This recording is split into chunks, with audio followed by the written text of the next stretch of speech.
Hey everybody, welcome to our small kitchen. Today we will be brewing a Mexican lager that'll be really similar to like a Corona or a Modelo. So a few things that I already have set up. I have a big 8-gallon pot, I believe this is. I'd recommend using a big pot. We're doing a 5-gallon batch today. And then we are using the brew in a bag method. So I have my nylon bag in here and it's supported up by these metal clips here. That way the bag doesn't touch the bottom of the pot. If it does that, it tends to burn holes in the bag, and then you see people complain on online reviews that, you know, the bag isn't sturdy, it's not good quality, but really they're just letting their bag touch the bottom of the pot, so don't do that. In the water that we'll be putting in there, we will be adding our mineral additions here. I'll show you that in a second, but I like to use distilled water and add my own minerals instead of using RO water or tap water from the sink. And one last thing that I like to use for my setup is I always put an old towel on the ground, and that's because I tend to splash a lot of water around and make a mess, so it's nice to have something there to just soak it up right away. So first we're going to start by making some water additions. I start with just distilled water, and we'll go ahead and pour this in. This is the 5th gallon that I'm adding to the pot, so I start with 5 gallons in here. And the reasoning behind that is the grain that we're going to put in is going to displace the water a little bit and cause the water level to rise, so we don't want it too high in the pot. So I recommend writing down your recipe on a piece of paper that's easily accessible. As far as the mineral additions that we'll be adding to the distilled water today, we'll be adding 0.65 grams of baking soda, 0.2 grams of calcium sulfate or gypsum, 0.5 grams of calcium chloride, and 0.5 grams of magnesium sulfate or Epsom salt. I recommend buying a little scale that can measure down to the 100th of a gram. Most kitchen scales don't get down to that increment, so you won't get accurate measurements of your minerals. And in goes our last salt addition here, or mineral addition, some people like to call it. Alright, so as far as where to find this stuff, I found this scale on Amazon. The baking soda I got at my local grocery store. The gypsum I got at my local brewing supply store. The Epsom salt, I got that at a local grocery store. Make sure you don't get the lavender scented one. And then the calcium chloride, I got that on Amazon, I think. One thing I forgot to mention, you're gonna want a clean thermometer that sits in the fluid at all time because you need it at a very specific temperature. And I also like to take a paper clip and I unfold it like this, and I use that to hold my thermometer into the pot, but just make sure that everything is clean. Our thermometer is resting on one of these clamps by the paper clip, and it's giving me an active temperature of our water here. We want to warm up the water to about 160 degrees Fahrenheit because when we add our grains, it will cool that water down, and the mash temperature that we would like the grains to be at this entire process is 152 to 154 degrees Fahrenheit. Now, some people will mash for 30 minutes, 60 minutes. I like to do an hour and a half or 90 minutes just to make sure I'm extracting as much sugar from the grains as possible so I can be as efficient with the grains that I have. Speaking of grains, let's talk about the grain bill that I have here. In this big bag, I have 5 pounds of German Pilsner malt and 3.5 pounds of Marris otter, and one piece that really makes this a Mexican lager instead of any other beer type is I have 2 pounds of flaked corn that we'll be adding to the mash. Alright, our thermometer says we're at 160 degrees Fahrenheit, so we can go ahead and turn off the heat for now. And now we're ready to add our grains. So we'll start with our German Pilsner malt and our Marris otter. It smells so good.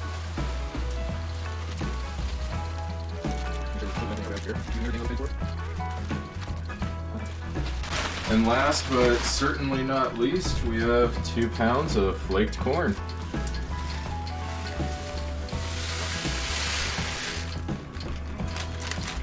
And after you add all your grains, you're gonna wanna take a big brewing paddle like this and stir them up and make sure they're all soaked up and down into the water. We'll take out our thermometer here for a second just to help with stirring this up.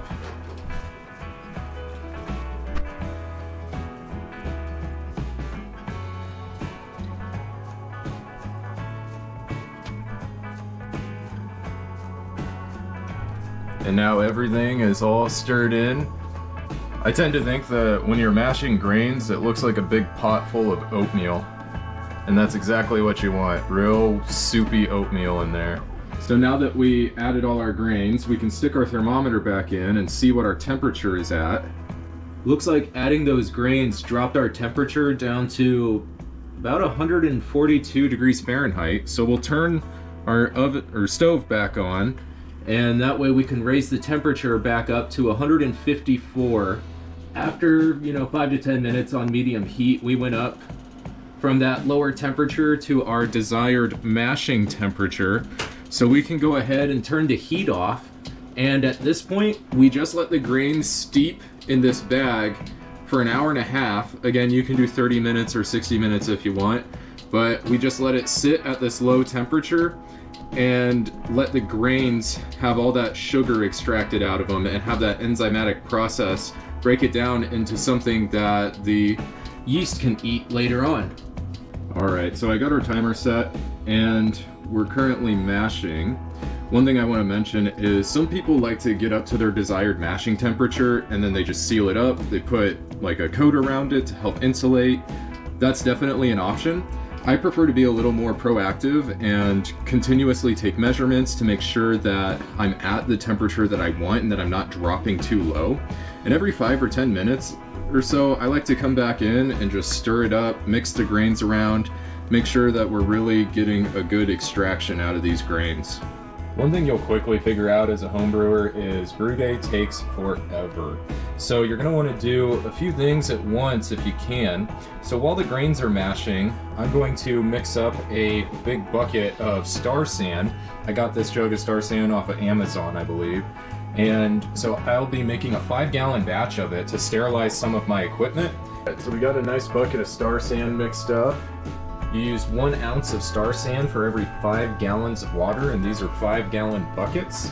And then I transferred the other half of the Star San into the fermenter so I can start to clean that out and get it ready for fermentation. Some things that are going into the Star San that we'll need to use later: a wine thief,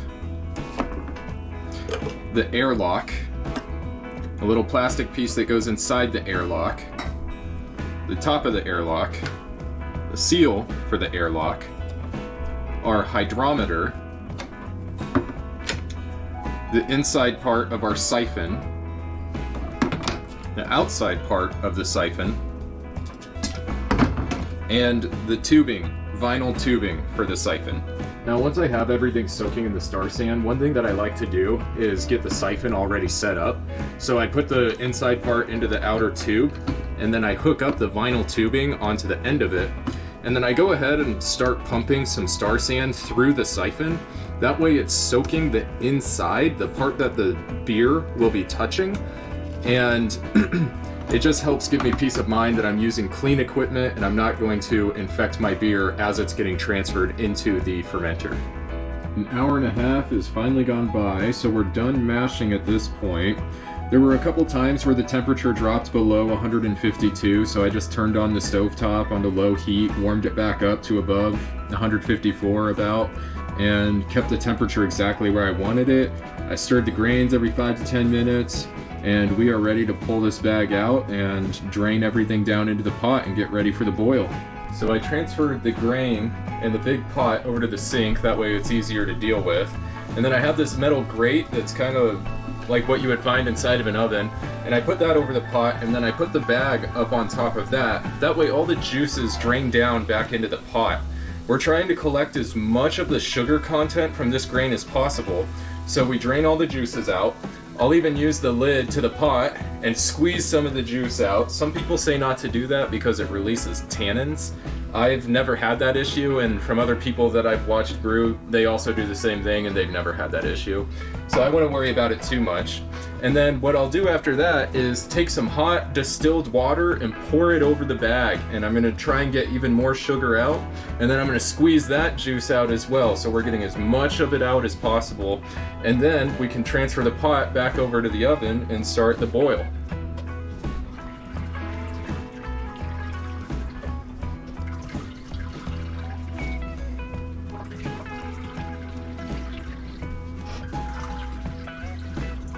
So now we're going to take some water that's sitting at around 160 degrees Fahrenheit, and we're going to pour it through the bag to try and get more of the wort to release from the grain. This procedure is sometimes called sparging.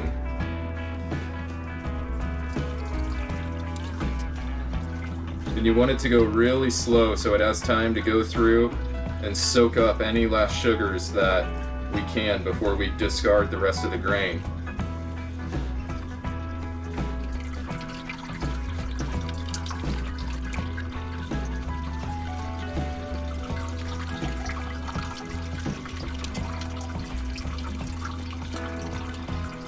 And now that this is chocked full of fluid again, we can take our lid and go back to squeezing the bag to get as much of it out as we can. Doing all of this helps increase your ABV. Now that we're done sparging, we brought the pot back to the stovetop and we put it on high heat. We want to get this thing to boil as fast as possible.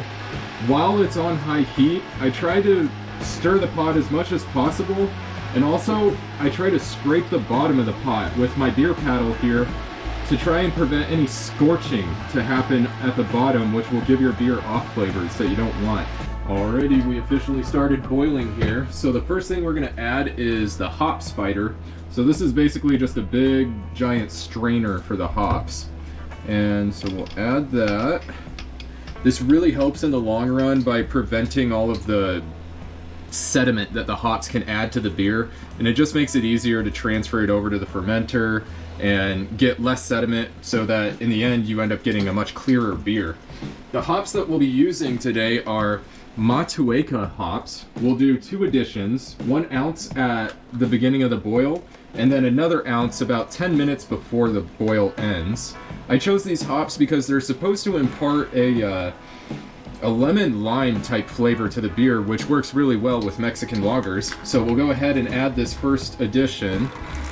Again, this is 1 ounce of hops and it goes in the hop spider. And then I like to take my beer paddle and just mix it up to make sure that it's all dissolving well in there. And we'll set a timer for 60 minutes and go from there. Like the mash, you want to make sure that you're stirring during the boil frequently. That way you don't have stuff scorching to the bottom of the pot. Also, as you can probably see, there's a lot of sediment that builds up along the sides of the pot, so you want to make sure to knock that down and include it in the boil. That way you get as much flavor into your beer as you can. We have about 10 minutes left in our boil, so we'll go ahead and make this second hop addition. This is also 1 ounce of Motueka hops, so I'll go ahead and add that in.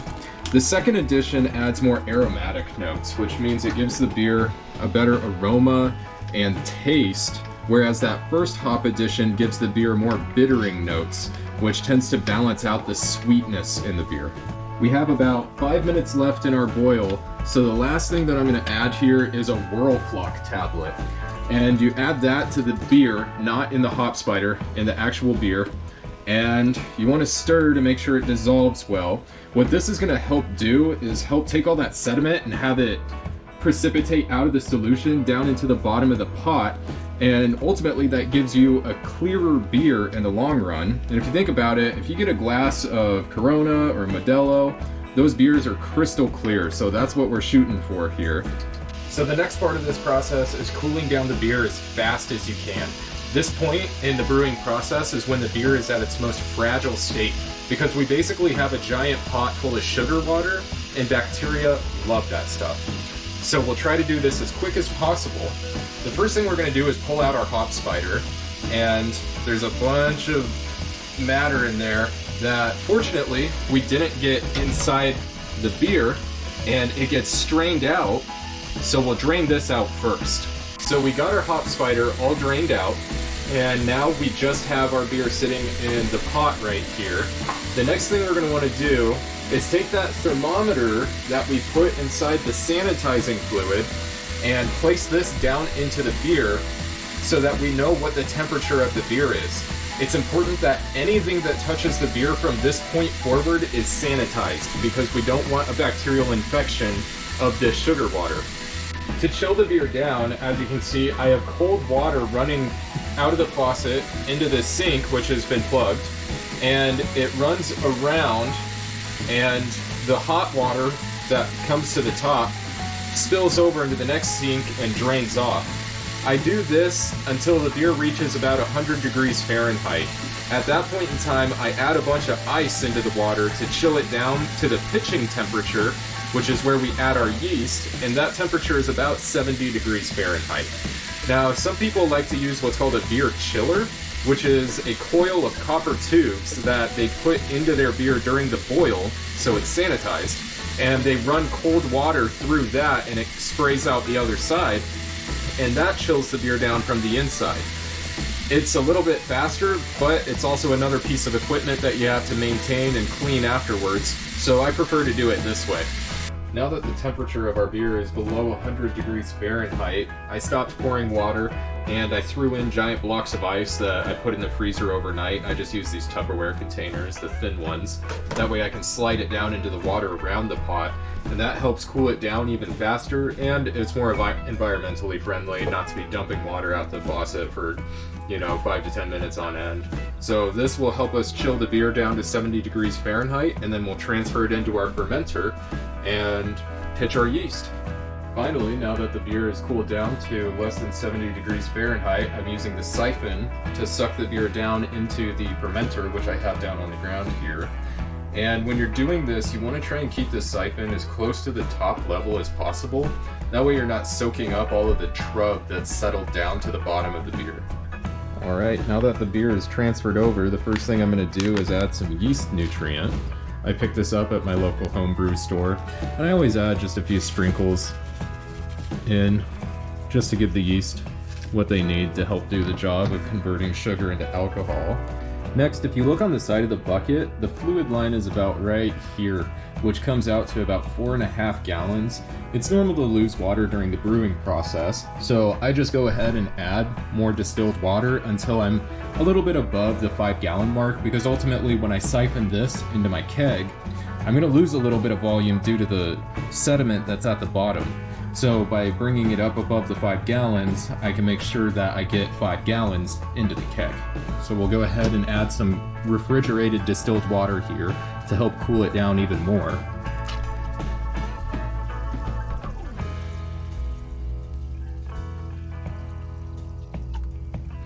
Next, I'm going to take my sterile wine thief here, and I'm going to get a sample of the beer and put it into our graduated cylinder so we can take a specific gravity reading.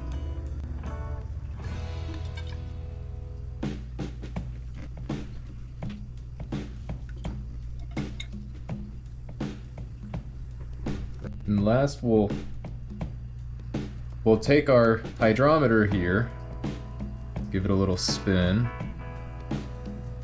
and try and see the specific gravity.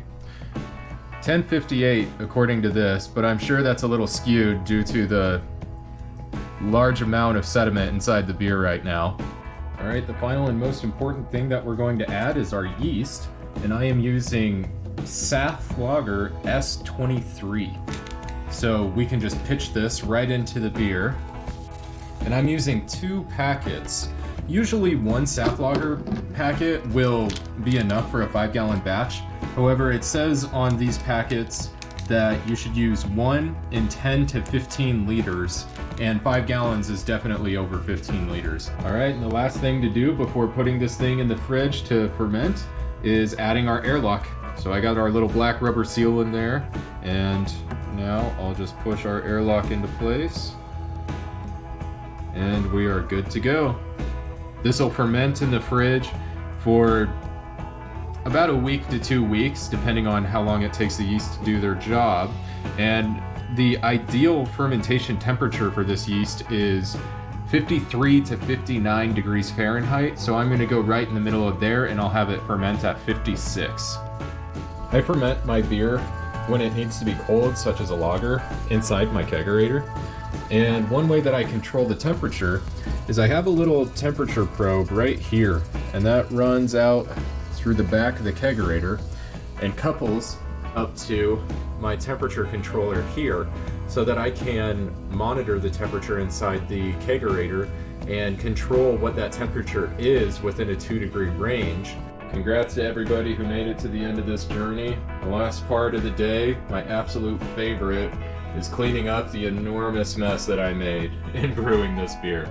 Thanks everybody for sticking around and watching, and we'll see you in the next part of the video where I transfer my beer into the keg and hook up the tap.